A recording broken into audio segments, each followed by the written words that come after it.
श्री गणेशाय नमः. श्रीमद्दासबोध दशक पहिला स्तवला. दशक एक समास एक. ग्रंथारंभ लक्षण. श्रीराम.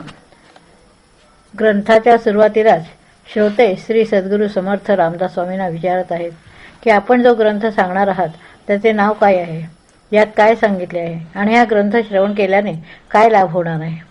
या प्रश्नावर समर्थ सांगतात की या ग्रंथाचे नाव दासबोध असून यात गुरु शिष्यांच्या संवादातून भक्ती मार्गाचे स्पष्ट वर्णन करण्यात आले. नवविधा भक्तीचे स्वरूप, ज्ञानाची आणि वैराग्याची लक्षणे सांगून विशेषतः अध्यात्मविद्येचे निरूपण यात केले आहे.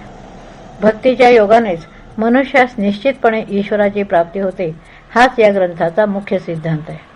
मुख्यतः भक्तीचे स्वरूप काय, शुद्ध ज्ञान कशास म्हणावे, आत्मस्थितीची लक्षणे कोणती, याविषयीचे निस्संदेह प्रतिपादन या ग्रंथात केले आहे.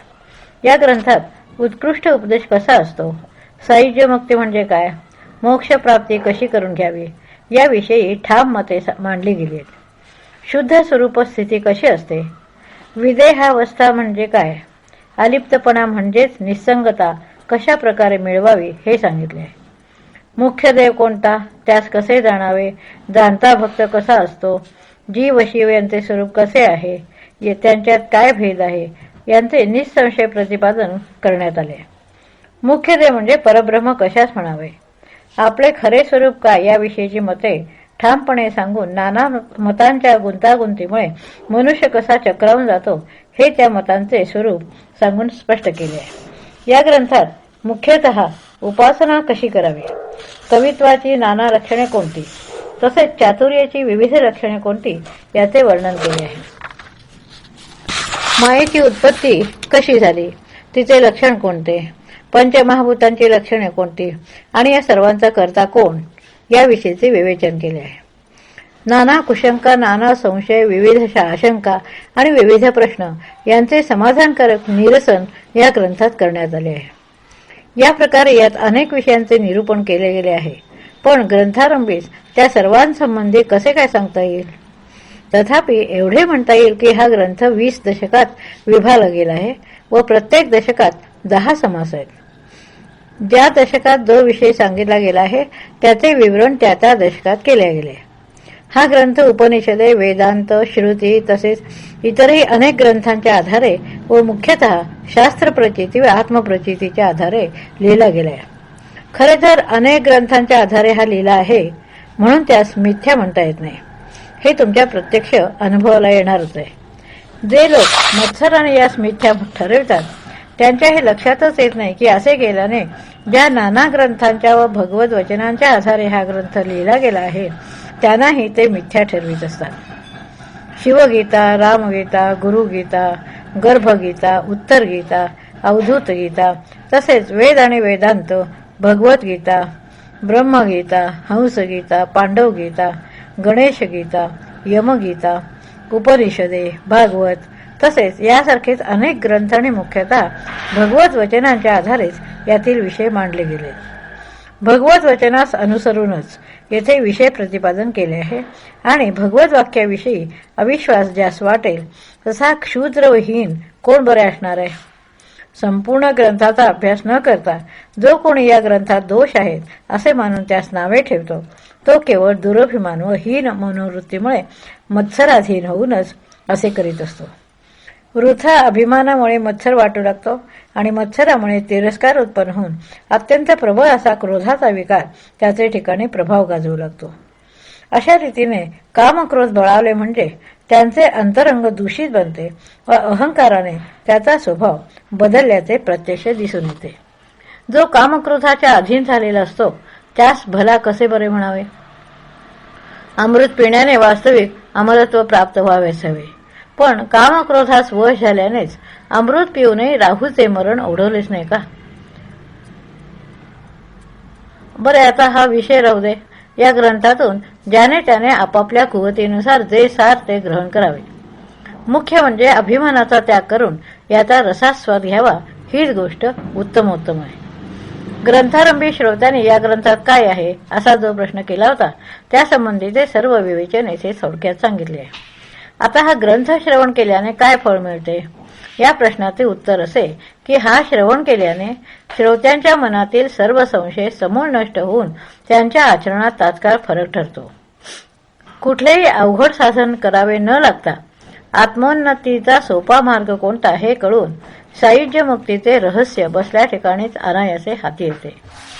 अज्ञान, दुःख, विपरीत ज्ञान नष्ट होऊन तत्काळ ज्ञानप्राप्ती होते. हीच याची फलश्रुती होय. योगी ज्याला परमभाग्य मानतात ते वैराग्य अंगी बांधते आणि अंतर्यामी विवेक उत्पन्न होऊन यथायोग्य चातुर्याची प्राप्ती होते. जे श्रवणापूर्वी अस्थिर अंतःकरणाचे अवगुणे व अवलक्षणे असतात ते सुलक्षणे, चतुर, तार्किक व कुशाग्र बुद्धीचे तसेच वेळ प्रसंग पाहून योग्य आचरण करणारे असतात. जे श्रवणापूर्वी आळशी होते ते उद्योगी बनतात. जे कुणी पापी होते त्यांना कृतकर्माचा पश्चाताप होऊन त्यांची चित्तशुद्धी होऊ लागते. जे कोणी श्रवणापूर्वी भक्ती मार्गाची निंदा करीत असतात ते आता श्रवणामुळे भक्तीचे महत्त्व कळल्याने तिची प्रशंसा करू लागतात. बद्ध असतात ते ग्रंथ श्रवणाने मुमुक्ष बनतात. मूर्ख असणारे अतिदक्ष बनतात व भक्ती मार्गाचे अवलंबन केल्याने पूर्वी अभक्त असणारेही मोक्षप्राप्ती करून घेतात. केवळ श्रवणाच्या योगे नाना दोष नष्ट होऊन पतितही पावन होतात व त्या व्यक्तींना उत्तम गती प्राप्त होते.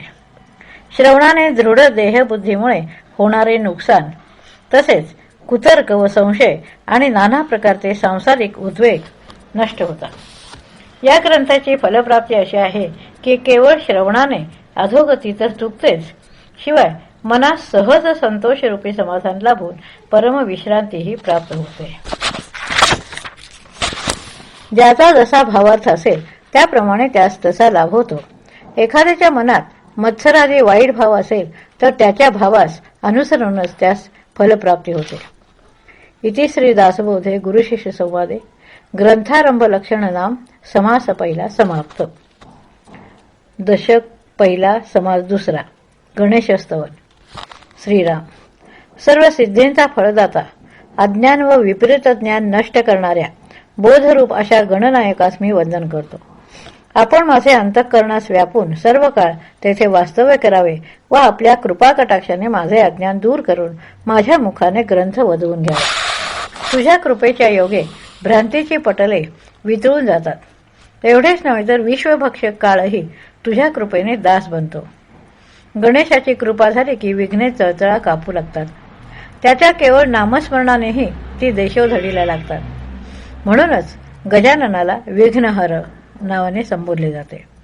आमच्यासारख्या अनाथांना त्याचा मोठाच आधार वाटतो. हरिहरादी देवही त्याच्या चरणी वंदन करीत असतात.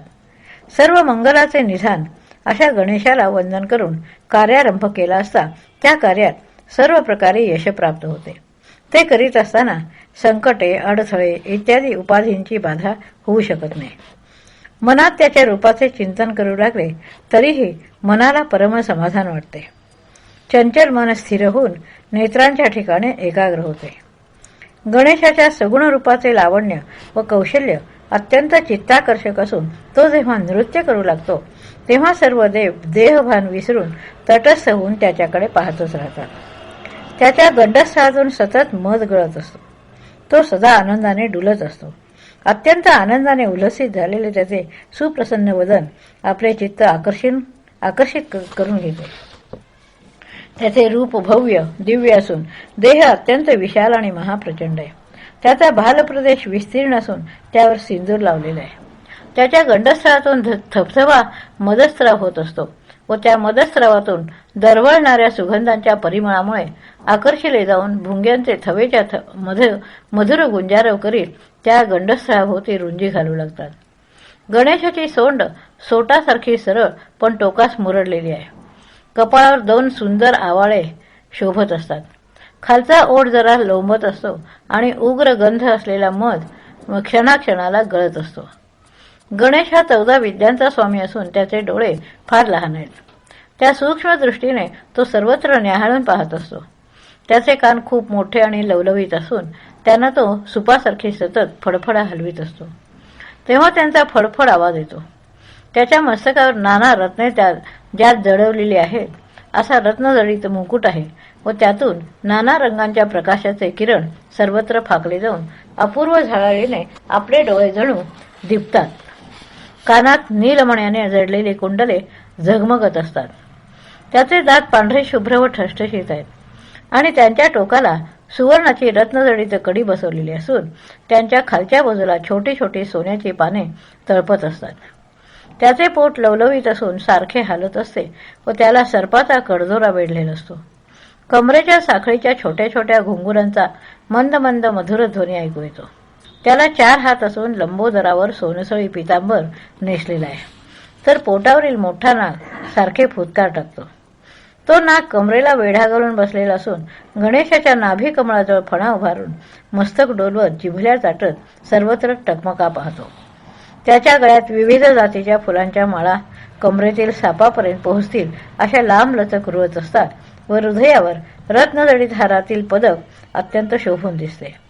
4 हातापैकी एका हातात परशु, एका हातात कमळ, एका हातात अत्यंत तीक्ष्ण व तेजस्वी अंकुश, तर एका हातात त्याला अत्यंत प्रिय असणाऱ्या मोदकाचा गोळा शोभून दिसतो. गणेश हा नृत्य, नाट्य इत्यादी कलामध्ये अत्यंत कुशल असून टाळ मृदंगाच्या तालावर नृत्याचे उपांग जे हुंकार ते करीत नाना प्रकारे नृत्य करतो. इतका विशाल व थुलथुलीत देह असूनही चपलतेमध्ये गणेश अग्रगण्य असून क्षणभरही स्वस्थ राहत नाही.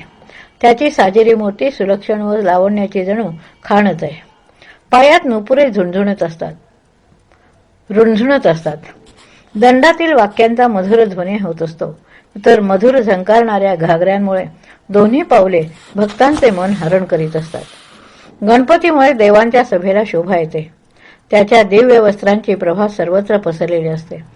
त्याच्या कृपेमुळे साहित्य निर्मितीच्या वेळी अष्टनायिका सहाय्य करू लागतात. श्री समर्थ म्हणतात, असा जो सर्वांगाने सुंदर असणारा सकळ विद्यांचे वसतिस्थान असा श्री गणेश, त्यास मी साष्टांग भावाने नमस्कार करतो. त्या गणेशाच्या रूपाचे वर्णन केले असता भ्रमित चित्त माणसाच्या बुद्धीतही ज्ञानाचा प्रकाश पडतो. त्याच्या गुणांचे श्रवण केल्याने प्रत्यक्ष सरस्वती प्रसन्न होते, ज्यास ब्रह्मादी देवही वंदन करतात. त्यापुढे बिचारे मानवते काय म्हणावेत. म्हणून मंदमती असणाऱ्यांनी श्री गणेशाचे चिंतन करावे. कारण जे कोणी मूर्ख, अवलक्षणी अथवा हिनाहुनी हीन असतील तेही श्री गणेशाच्या कृपेने अत्यंत चतुर व सर्व विषयात पारंगत होऊ शकतात. असे गणेशाचे अपार सामर्थ्य आहे. त्याची कृपा झाली असता भक्तांचे सर्व मनोरथ पूर्ण होऊन त्यांना अनुभवयुक्त परमार्थाची प्राप्ती होते. कलियुगात देवी व गणेशाची उपासना करावी असे शास्त्र सांगते. म्हणून अशा मंगलमूर्ती गणेशाची स्तुती मी मनात परमार्थाची इच्छा धरून यथामती केली आहे. इति श्री दासबोधे गुरुशिष्य संवादे गणेशस्तवन नाम समास 2 समाप्त. समास 3 शारदा स्तवन. मी आता वेदांची जननी, ब्रह्मदेवाची कन्या, शब्द ब्रह्माची उत्पत्ती जिच्यापासून झाली त्या वाग्देवता रूपी महामायेला श्री शारदेला वंदन करतो. तिच्यापासूनच शब्द स्फुरतात व वैखरी वाणीच्या रूपाने तिचाच अपार विस्तार होतो. तीच शब्दांचे विविध अर्थ उकळून दाखवते. योग्यांच्या ठिकाणी समाधी रूपाने तर धैर्यवान पुरुषांच्या ठिकाणी निश्चयी बुद्धीच्या रूपाने राहून तीच विद्या व अविद्या या दोन्ही उपाधी तोडून टाकून स्वस्वरूपी लीन करते. ती ईश्वराची भार्या असून प्रत्येक आत्मा ब्रह्माच्या अत्यंत निकट असणारी तुर्यावस्थाही तीच आहे. तिच्या आधाराने साधू पुरुष महान कार्य करण्यास प्रवृत्त होतात. ती महंतांची शांती असून ईश्वराची निजशक्ती आहे. तर ज्ञानी लोकांच्या ठिकाणी ती विरक्ती रूपाने प्रकटून नैराश्य रूपाने शोभत असते. ती सहज लीला विनोद रूपाने अनंत ब्रह्मांडाची उत्पत्ती व लयही करीत असते. पण आपण स्वतः मात्र आदिपुरुषाच्या ठिकाणी लपून राहते. हे प्रत्यक्ष दिसणारे विश्व हे तिचेच रूप आहे असे भासते. पण तिचा शोध घेऊ गेले असता ती कोठेच सापडत नाही. अशी ती विलक्षण असल्याने ब्रह्मादी देवांनाही तिचा अंत लागत नाही. या सर्व विश्वरूपी नाटकाची तीच मुख्य सूत्रधार असून ईश्वराच्या ठिकाणी प्रथम स्फुरलेली निर्मल एकोहम ही जाणीव हे तिचेच स्वरूप आहे. तीच साधकांच्या ठिकाणी ज्ञानशक्ती रूपाने प्रगट होऊन त्यांना स्वानंदाची अनुभूती करून देते. जगातील सर्व लावण्याचे, सौंदर्याचे, शोभेचे ती उत्पत्ती स्थान असून परब्रह्मरूपी सूर्याची प्रभा म्हणजे अभिन्न तेजही तीच आहे. आपल्या अचिंत्य अशा शब्दशक्तीच्या सहाय्याने ही विश्वाभासरूपी संसार नाहीसा करून टाकते. तीच साक्षात मोक्षरूपी लक्ष्मी असून अत्यंत मंगलमय अशी 17वी जीवनकळा आहे. लावण्याची खाण अशी ही शारदा परम सुशीतल व सत्वशील असून जीवास सुख देणारी आहे. अव्यक्त अशा परब्रह्माची व्यक्त झालेली शक्ती त्याच्या इच्छाशक्तीचा सहाय्याने अत्यंत विस्तार पावली आहे. कळी काळावरही सत्ता गाजवणाऱ्या सद्गुरु कृपेच्या रूपाने ती कार्यान्वित होते. ती सारासार विवेक रूपाने परमार्थ मार्गात मार्गदर्शन करून शब्दांच्या आधारे भवसिंधूतून पैलतीरास पोहोचवते. अशा प्रकारे विविध वेशाने ती नटलेली दिसली तरी ती शारदा माया रूपाने एकच असून सिद्ध पुरुषांच्या ठिकाणी ती परा, पश्चंती, मध्यमा, वैखरी या 4 वाणींच्या रूपाने वास्तव्य करून असते. परा, पश्चंती, मध्यमा यांच्यात जे स्फुरते तेच वैखरी वाणीने प्रगट केले जाते. म्हणून हे सर्व कर्तृत्व शारदेच्या योगेच प्रगट होत असते, हे जाणून घ्यावे.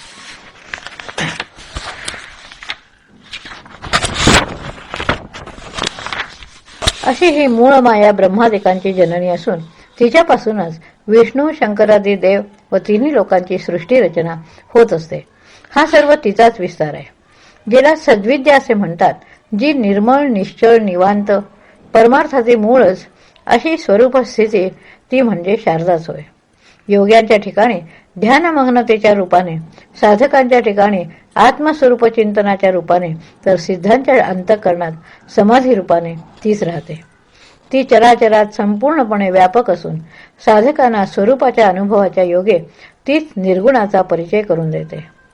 शास्त्रे, पुराणे, वेद, श्रुती अखंड तिचीच स्तुती करत असतात व सर्व प्राणीमात्रही नाना रूपाने तिचेच गुणगान करतात. वेदशास्त्रांना मोठेपणा शारदेमुळेच प्राप्त झाला असून ज्या परमात्म्याचे शब्दात वर्णन होऊ शकत नाही त्याचे उपमा दृष्टांताच्या सहाय्याने वर्णन करून त्यास परमात्मा हे नाव देणारी ती शारदाच आहे. परमात्मा स्वरूपाच्या ठिकाणी केवळ जाणीव रूपाने स्फुरणारी सूक्ष्म शुद्ध जाणीव हे शारदेचे मूळ रूप असून तीच नंतर नाना विद्या, नाना कला, नाना सिद्धी, नाना मतांसंबंधीच्या निश्चयात्मक बुद्धीच्या रूपाने प्रगट होत असते. तीच हरिभक्तांच्या ठिकाणी निजभक्तीच्या रूपाने, अंतर्निष्ठाच्या ठिकाणी अंतर्यामी ज्ञाननिष्ठेच्या रूपाने, तर जीवनमुक्तांच्या ठिकाणी मुक्तिरूपाने वास करते व सायुज्य मुक्ती हेही तिचेच रूप आहे.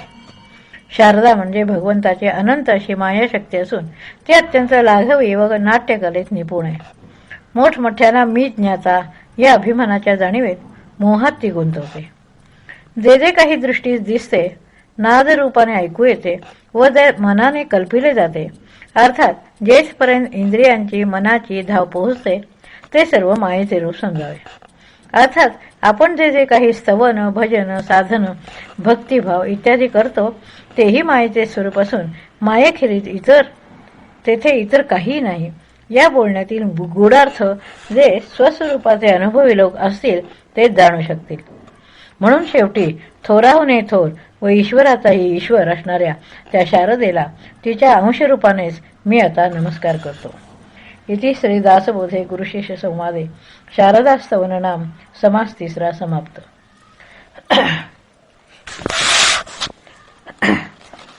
दशक 1 समास 4. सद्गुरुस्तवन. श्रीराम, मला सद्गुरूंचे स्तवन करावे अशी इच्छा तर आहे, पण ज्यांच्यापर्यंत माया पोहोचू शकत नाही अशा त्या स्वरूपाचे आकलन माझ्यासारख्या अज्ञानी जीवास कसे होणार. म्हणून सद्गुरूंचे वर्णन करताच येत नाही असे म्हणावे लागत आहे. श्रुती ही आत्मविद्येची जननी असून ती सुद्धा नेती नेती मला कळत नाही असे ज्याच्याविषयी म्हणते त्या स्वरूपाचे वर्णन करण्यास माझ्यासारख्या मूर्खाची बुद्धी कशी समर्थ असेल. तुमचे वर्णन कसे करावे हेच मला कळत नसल्याने मी तुम्हाला दुरूनच नमस्कार करून प्रार्थना करतो की हे गुरुदेवा, मला पैलतीरास न्या. मायेच्या आधारे तुमचे स्तवन करता येईल अशी अयोग्य आशा मी मनाशी बाळगली होती, पण माया आपणास स्पर्शच करू शकत नसल्याने आता मायेचा आधारही नाहीसा झालाय. म्हणून हे सद्गुरू स्वामी, तुम्ही असाल तसे असा, एवढीच मी म्हणतो. मायेच्या साह्याने आपले स्तवन करावे अशी इच्छा माझ्या मनात होती, पण मायाच लाजून बाजूस सरल्यावर मी तरी काय करू.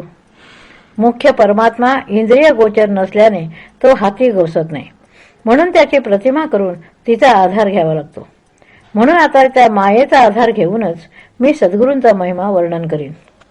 आपल्या मनात जसा भाव असेल त्यास अनुसरूनच ध्यानात मनाने आपल्या इष्टदेवाचे स्मरण करावे लागते. तशी माझ्या मनात जशी सद्गुरूंची मूर्ती स्थिरावली आहे, तशीच ती आठवून त्या श्री सद्गुरूंचे मी स्तवन करतो. हे सद्गुरू राजा, तुझा जय जयकार असो. तूच सर्व विश्वास व्यापले आहेस, तूच विश्वाचे मूळ कारण आहेस व तूच परमपुरुष आहेस. तसेच मोक्ष देणारा व दीनांचा बंधू तूच आहेस.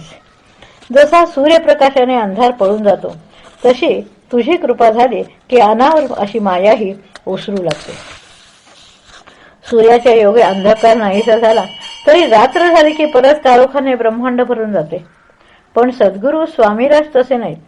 ते अज्ञानाचा समूळ नाश करतात व त्यामुळे परत जन्म मरणाच्या फेऱ्यात सापडावे लागते. परिसस्पर्शाने लोखंडाचे एकदा सोने झाले की ते परत लोखंड कधीच होत नाही. त्याप्रमाणे गुरुने आपल्या दासाचे अज्ञान एकदा समूळ नष्ट केले की तो परत कधीही संशयात पडत नाही. किंवा नदी एकदा गंगेस मिळाली की त्या सरशी ती गंगाच बनते. मग कितीही प्रयत्न केले तरी ती कधीही वेगळी केली जाऊ शकत नाही. एखाद्या ओहोळाला नदीला मिळण्यापूर्वी जग लहान ओढाच म्हणते, पण नदीला मिळाल्यावर तो नदी होतो. तसा सामान्य साधक सद्गुरू कृपा होण्यापूर्वी कसाही असला तरी सद्गुरू कृपा झाली की तो तात्काळ गुरुच होतो. परीस लोखंडाचे सोने करतो, पण त्या सुवर्णास तो आपले परिसत्व देत नाही. म्हणजे त्या सोन्याच्या स्पर्शाने लोखंडाचे सोने होऊ शकत नाही. पण जो साधक सद्गुरूचा कृपांकित होतो, तोही अनेक लोकांचा उद्धार करू शकतो. परिसामुळे सुवर्ण झालेल्या सुवर्णाच्या स्पर्शाने दुसऱ्या लोखंडाचे सोने होऊ शकत नाही. पण सद्गुरू कृपेने शिष्यास मात्र गुरुत्वच प्राप्त होते. म्हणून सद्गुरूंना परिसाची उपमा देणेही योग्य नाही. बरं, त्यांना सागराची उपमा द्यावी तर तो तर अत्यंत खारट असतो, म्हणून तीही उपमा योग्य नाही. अथवा क्षीरसागराची उपमा द्यावी तर कल्पांती क्षीरसागरही नष्ट होतो, म्हणून तीही उपमा देता येत नाही. सद्गुरूंना मेरू पर्वताची उपमा द्यावी तर मेरू पर्वत जड पाषाणाचा व कठोर आणि सद्गुरू तर दीन शरणागताविषयी अत्यंत कोमल अंतःकरणाचे असतात, म्हणून तीही उपमा देता येत नाही. बरे, सद्गुरूंना गगनाची उपमा द्यावी तर त्यांचे रूप गगनाच्याही पलीकडचे निर्गुण आहे, म्हणून गगनाची उपमा सुद्धा हीन ठरते. धैर्यशील म्हणून पृथ्वीची उपमा द्यावी तर कल्पांती पृथ्वीही खचून जाईल, म्हणून तिची उपमाही अयोग्य ठरते. सद्गुरू परमप्रकाश रूप म्हणून सूर्याची उपमा द्यावी तर त्यालाही मर्यादा आहे, पण सद्गुरूंचे सामर्थ्य अमर्याद आहे. ते नित्य परम प्रकाश रूपच आहे. सद्गुरूंचा प्रकाश चिरंतन टिकणार असल्याने त्याला सूर्याची उपमा देताच येत नाही. बरे, शेषाची उपमा द्यावी तर त्याने स्वतःच पृथ्वीचा भार आपल्या मस्तकावर वाहिला आहे, परंतु श्रीगुरु शिष्याचा संसार भार दूर करतात, म्हणून तीही उपमा देता येत नाही. आता जीवनदायी व कोमल म्हणून जलाची उपमा द्यावी तर कालांतराने पाणीही आटून जाते. शिवाय ते चंचल असते, पण सद्गुरू स्वरूप निश्चल असून त्याचा नाश कधीच होत नाही. त्यांना अमृताची उपमा द्यावी तर सदैव अमृत पान करणारे देवही मृत्यूच्या कचाट्यातून सुटत नाहीत. पण एकदा सद्गुरूंची कृपा झाली की शिष्य मात्र अमर होतो, म्हणून ही उपमाही देता येत नाही. सद्गुरूला कल्पतरूची उपमा ही देता येत नाही, कारण तो जे मागावे तेवढेच व तेही कल्पनेतील पदार्थच देतो. पण सद्गुरू कल्पनेच्या पलीकडील मोक्ष देतात, मग कल्पतरूचा अंगीकार कोण करील बरे. सद्गुरूंना चिंतामणीची उपमाही देता येत नाही, कारण ते शिष्याच्या मनात कुठलीही चिंताच उरू देत नाही. त्यांच्या कृपेने शिष्य निष्काम झालेला असतो, निष्काम झालेल्या पुरुषास कामधेनूची प्रसन्नता व पान्हा यांची आवश्यकताच उरत नाही. म्हणून चिंतामणी वा कामधेनू यांच्याही उपमा सद्गुरूंना देता येत नाहीत. सद्गुरूंना लक्ष्मीवंत म्हणावे तर तेही योग्य नव्हे, कारण लक्ष्मी चंचल असते, नाशिवंत असते, पण सद्गुरूंच्या दारी तर साक्षात मोक्षलक्ष्मी त्यांच्या कृपा कटाक्षाची आशा धरून तिष्ठत असते. म्हणून ही उपमाही देता येत नाही. स्वर्गलोक, इंद्रपद या सर्व गोष्टी नश्वर असून कालांतराने नाश पावतात, पण सद्गुरूंची कृपा एकदा झाली की ती कधीही नाश पावत नाही. ब्रह्मा, विष्णू, शिवादी सर्व देव हे कालांतराने नाश पावतात. एक सद्गुरूपदच असे आहे की ते अविनाशी आहे. फार काय सांगावे, ही सर्व सृष्टीच पंचमहाभूतांची असून नाशिवंत आहे. फक्त सद्गुरूंचे स्वरूपच शाश्वत अविनाशी आहे. तेव्हा त्याची उठाठेव करण्यातही काही अर्थ नाही. तेव्हा सद्गुरूंच्या रूपांचे वर्णन करता येण्यासारखे नाही, हेच माझे वर्णन आहे. जे अंतरेचे खुणा जाणणारे असतात त्यांनाच त्यांचे खरे स्वरूप कळते. इति श्री दासबोधे गुरुशिष्य संवादे सद्गुरु स्तवन नाम समास चौथा समाप्त. समास पाचवा. संत स्तवन श्रीराम. आता परमार्थाचे जे मुख्य आश्रयस्थान की ज्यांच्यामुळेच अत्यंत गुह्य असे आत्मज्ञान या जगात प्रगट होते, त्या सज्जनांना मी वंदन करतो. परब्रह्म प्राप्ती अत्यंत श्रेष्ठ प्रतीची लाभदायक गोष्ट आहे, पण तिची प्राप्ती होणे मात्र अत्यंत दुर्लभ आहे. ही अलभ्य लाभ प्राप्त करून घेण्याचा सर्वात सोपा उपाय म्हणजे संत संगती. परब्रह्म वास्तविक प्रगटच आहे, पण अनेक साधनांचे कष्ट करूनही त्याची प्राप्ती सहसा होऊ शकत नाही, कारण त्याचा शोध घेऊ गेला असता ते कुठेही आढळूच येत नाही. अनेक वस्तूंचे यथायोग्य पारख करणारे परीक्षावंत येथे मात्र फसतात. डोळसानाही आत्मवस्तू दिसत नाही, तेही चुकतात, म्हणजे डोळे असूनही आंधळे ठरतात. दिव्याच्या प्रकाशाने किंवा इतरही नाना प्रकारच्या प्रकाशाने आत्मवस्तू दिसत नाही. एवढेच नव्हे तर डोळ्यात नेत्रांजन घालून ती पाहण्याचा प्रयत्न केला तरी सुद्धा ती दृष्टीपुढे येत नाही. 16 कलांनी परिपूर्ण असा पौर्णिमेचा चंद्र सुद्धा ती दाखवण्यास समर्थ नाही. एवढेच नव्हे तर अत्यंत तीव्र प्रकाशाने तळपणारा तेजोनिधी असा सूर्यही आत्मवस्तूस दाखवू शकत नाही. कोळ्याच्या अंगातून बाहेर पडणारा अतिसूक्ष्म तंतू सूर्यप्रकाशामुळे दिसू शकतो, तसेच अणुरेणू इत्यादी सूक्ष्म असे पदार्थही सूर्यप्रकाशाच्या योगे आपण पाहू शकतो. एवढेच कशाला, केसाच्या अग्राचे चिरलेले टोकही सूर्यप्रकाशाने दिसू शकते, पण असा सूर्यही आत्मवस्तूस प्रकाशित करू शकत नाही. पण अशा दुर्लभ आत्मवस्तूची प्राप्ती साधकांना संतांच्या कृपेने मात्र होऊ शकते.